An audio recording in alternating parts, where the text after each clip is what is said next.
Hi hello നമസ്കാരം. ഞാനിന്ന് just ഒന്ന് ലുലു മാളിലേക്ക് പോയതാണ്. അപ്പോഴാണ് വെസ്റ്റ് സൈഡിൽ അവിടെ സെയിൽ എന്നുള്ള ബോർഡ് കണ്ടത്. ഓൾറെഡി സെയിലാണെന്ന് അറിയാം. അപ്പോൾ ഉള്ളിൽ കയറിയത് ഞാൻ അത്ഭുതപ്പെട്ടു പോയിട്ട്. അവരുടെ എൻട്രൻസിന് ഫസ്റ്റ് അവിടെ ഇന്ത്യൻ വെയറിൻ്റെ കളക്ഷൻസാണ്. എന്താ റേറ്റ്! 1500 2000 രൂപയുടെ സാധനങ്ങളൊക്കെ 499 രൂപ, 399 രൂപ, 699 രൂപ റേഞ്ചിലൊക്കെയാണ് കൊടുക്കുന്നത്. വൈഫിനെ കൊണ്ടൊക്കെ വന്നു കഴിഞ്ഞ് കഴിഞ്ഞാൽ എൻ്റെ പോക്കറ്റ് കാലിയാവും എന്നുള്ളത് തീർച്ച. കാരണം ഓണത്തിന് പർച്ചേസ് ചെയ്യണം എന്നൊക്കെ ഉള്ളതൊക്കെ പറഞ്ഞുകൊണ്ടിരിക്കുകയായിരുന്നു. എന്തായാലും അടുത്ത 4 ദിവസത്തിൽ വന്ന്, കാരണം ശനി ഞായറാകുമ്പോഴേക്കൊക്കെ കളക്ഷൻസ് മാക്സിമം തീരുമായിരിക്കും. അതിന് മുമ്പ് മാക്സിമം വന്ന് പർച്ചേസ് ചെയ്യണം. ഓണത്തിൻ്റെ കളക്ഷൻസ്, മറ്റേ കുർത്ത, എവരിഡേ കുർത്താസ്, പിന്നെ വെസ്റ്റേൺ വെയറിൻ്റെ കളക്ഷൻസൊക്കെ കണ്ടിട്ടാണ്. വെസ്റ്റേൺ വെയറിൻ്റെ പിന്നെ ഫോർമൽ ഷർട്ട്സൊക്കെ ഉണ്ട്. ലേഡീസിൻ്റെ ഫോർമൽ ഷർട്ട്സൊക്കെ ജസ്റ്റ് 499 റുപ്പീസേ ഉള്ളൂ. അതേമാതിരി ലേഡീസിൻ്റെ ഡെനിം.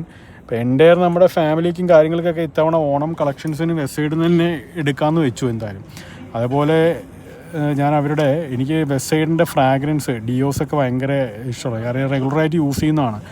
99 രൂപയേ ഉള്ളൂ. 99 രൂപ, 199 രൂപ. എങ്ങനെയാണ് വെസ്റ്റ് സൈഡിന് ഇത് മുതലാവണമെന്ന് അറിയില്ല. പിന്നെ എനിക്കുള്ള കളക്ഷൻസ് ഞാൻ നോർമൽ ETA അല്ലെങ്കിൽ ആസ്കോട്ടാണ് യൂസ് ചെയ്യാറ്. ഓക്കെ, അപ്പോൾ 3000 രൂപയുടെയൊക്കെ സാധനങ്ങൾ 999 699 റേറ്റേ ഉള്ളൂ.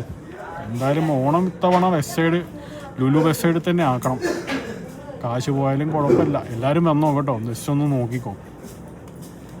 Okay, bye, thank U.